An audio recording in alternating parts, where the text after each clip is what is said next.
Welcome to One-on-One, the Daily Items weekly digital program featuring Susquehanna Valley newsmakers interviewed by Daily Item reporters. Today's guest is Frank Rodriguez of Against the Grain Barbershop in Milton, interviewed by reporter Eric Scicchitano.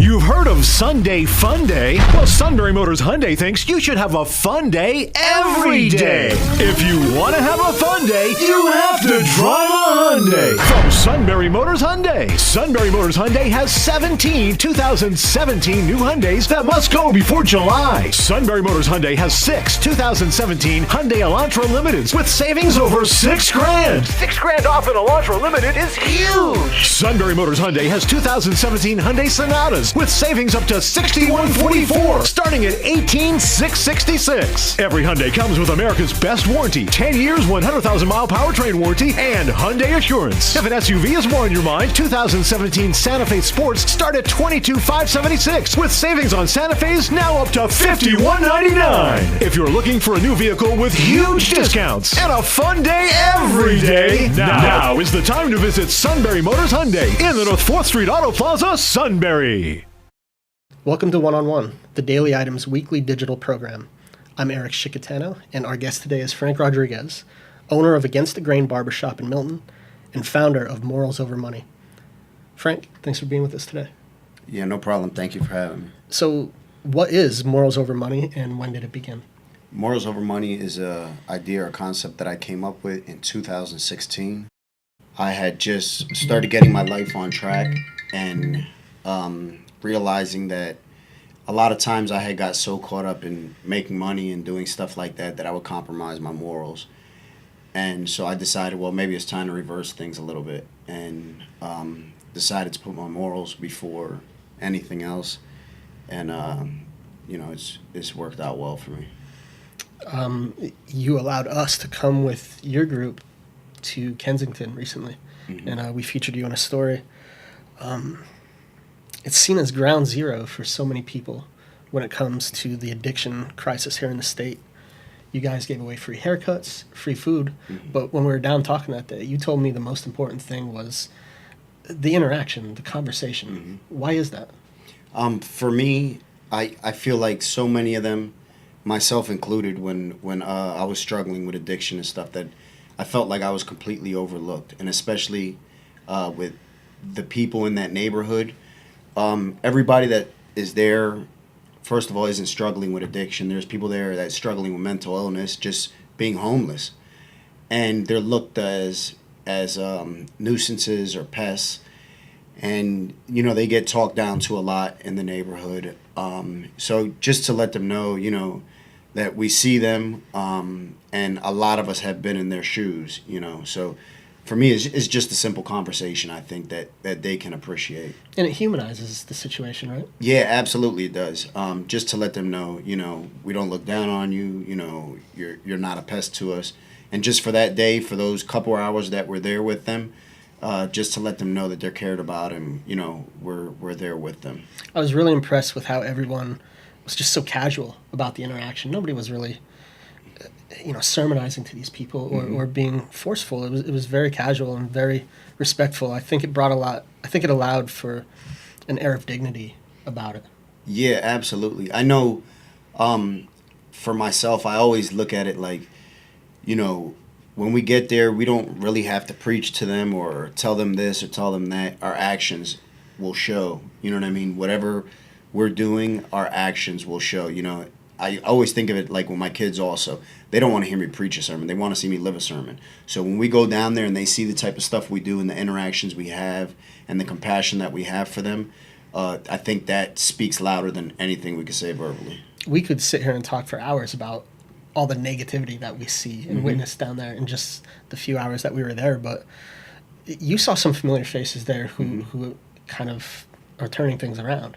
At least for the time being. Yep, absolutely. And it was awesome to see that, to see people that are getting their life back together. I know, like everybody sort of loves a underdog story, and it's nice to see them be able to get their stuff together and, who knows how long it's going to last. It might not last that long, but at least for right now, they realize they have hope, and also to realize that they're worth better than, the stuff sometimes we subject ourselves to.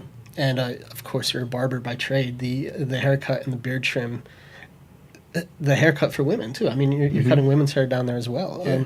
Cleaning them up a little bit.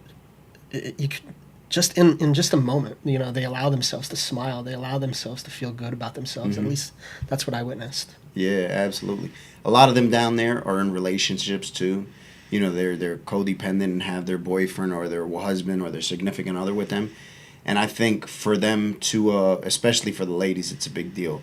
For their boyfriend or husband or whoever it might be to see their girlfriend, get cleaned up a little bit, it makes the women feel special, and they like that. You told me the reason why you choose Kensington is from your own past. Can you tell us a little bit about why we ended up there? Yeah, absolutely. I used to live in Philadelphia, and I used to go to Kensington to look for dope. I used to sell drugs in that area also. So for me, I absolutely knew how desperate the need is there for help and hope. And I also wanted to go back and do something positive in a community that I helped tear down, maybe just to try to build it up for a little while. Do you see any similarities down there to, when you're talking to people up here or doing a little bit of local outreach? Do you see any similarities? Sometimes I do. It's completely different there, though. It's a completely different world. It's overwhelming. Yeah. To see it all. Yeah, and what we got to experience on Sunday was a cleaned up version of that. It's a whole different place there. It's the biggest open air heroin market, in the United States. And it's not a good place, It's not a good place, but the people there deserve, to be helped and looked after, just let them know that people are caring. Absolutely. We'll be back with more of One on One.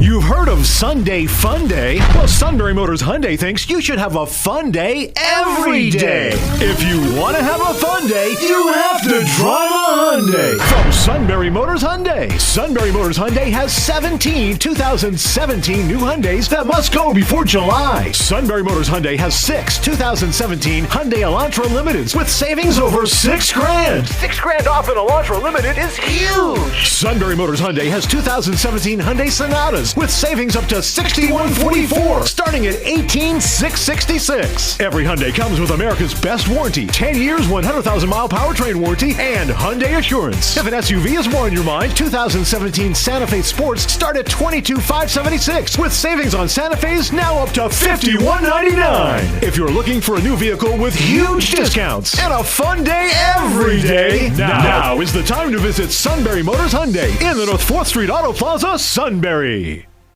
Welcome back. We're here with Frank Rodriguez, owner of Against the Grain Barbershop in Milton and founder of Morals Over Money. Frank, you've already touched on it a little bit. How has your own life experiences inspired the mission of Morals Over Money? I think it has every single thing to do with it. Myself, I have a troubled past. I grew up poor. I was addicted to drugs myself. I spent 17 years in prison. And so many times people didn't just overlook me and forget about me and just count me out. People had faith in me.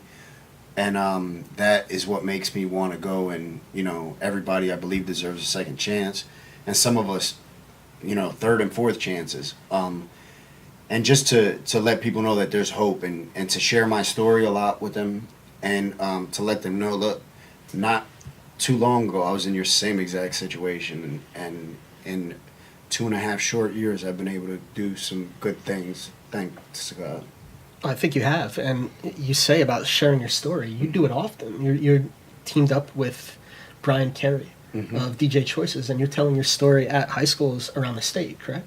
Yes, I go to usually about 3 or 4 high schools a week to share my story with young kids and try to warn them. I try to tell them I'm not here to preach to you, I'm not here to lecture you, I'm just going to tell you what happened to me and the results that I got, and hopefully you can take something away from it and learn from it and it's been a blessed experience to be able to do that. And the feedback from them is awesome. What are they telling you afterward? I see you're taking a lot of photos with kids. What are they telling you when they interact? Yeah, a lot of them are saying how they can relate to my story. A lot of them grew up in broken homes, might have parents that are drug addicts, might have friends that are drug addicts. A lot of them have experienced overdoses in their family. It's not uncommon to have a group of 5 or 6 kids come up after the show that are sort of lingering after the pictures and we meet and everything, and they just start crying because they can relate to things that have been going on. And even messages on social media and stuff that I receive from them it's awesome. It's good. And Morals Over Money, the mission, it's incorporated into the barbershop as well. It's incorporated into Against the Grain. Yep. The guys that you hire, you require them to participate, or if they don't want to, they're not really the right fit, correct? Yeah, absolutely. It's a barbershop, but I don't care if you can cut hair. If you're the best barber in the world or the worst barber, that doesn't matter. One of the first things I let them know is all the type of work we do, the outreach, the giving back to the community. And I let them know that this is going to happen, especially in the summer when the weather's nice and we're able to do more stuff. I said this is going to happen on a monthly basis, one time. It's one day out of the week. And if I see that there's a little hesitation or anything, then instantly I know it's not a right fit. I want individuals that we all share the same common goal and the same passion for helping others. Tell me a little bit about what some of those missions are locally. We talked about the trip to Kensington, but you do a lot here in the Milton and Sunbury areas. Yeah, I do.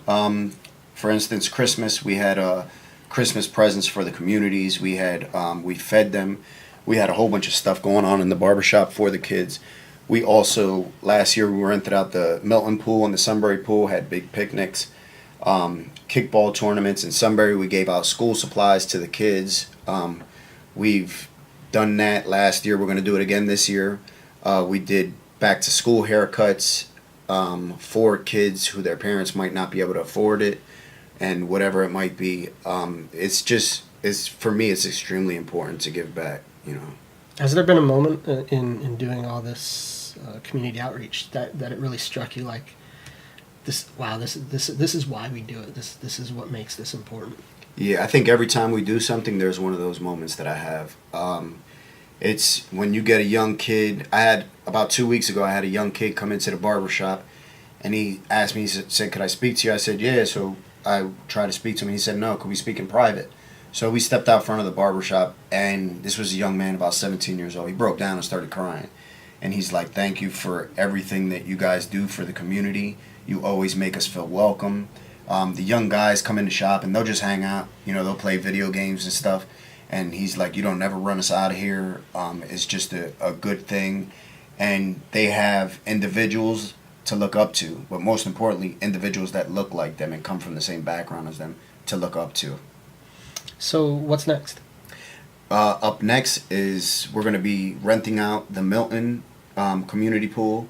We're going to have a basketball tournament. We're going to have a big cookout, and have just a good community day. And then after that, we'll be heading back to Philly sometime next month to do some more work out there with the homeless and the people afflicted by drug addiction, mental illness and stuff like that. You have a pretty heavy presence on social media. Where can people find out more information about these initiatives and, the specific dates for some of this stuff? Yes. On Instagram, it's at KingFrank_, and on Facebook, it's Against the Grain Barbershop is the barbershop page, and then my personal page is The Real Frank Rodriguez. Frank, thank you so much, and thank you all for watching. Yes, thank you. Thank you for watching One on One. We hope you will join us this coming Thursday at noon for a new installment.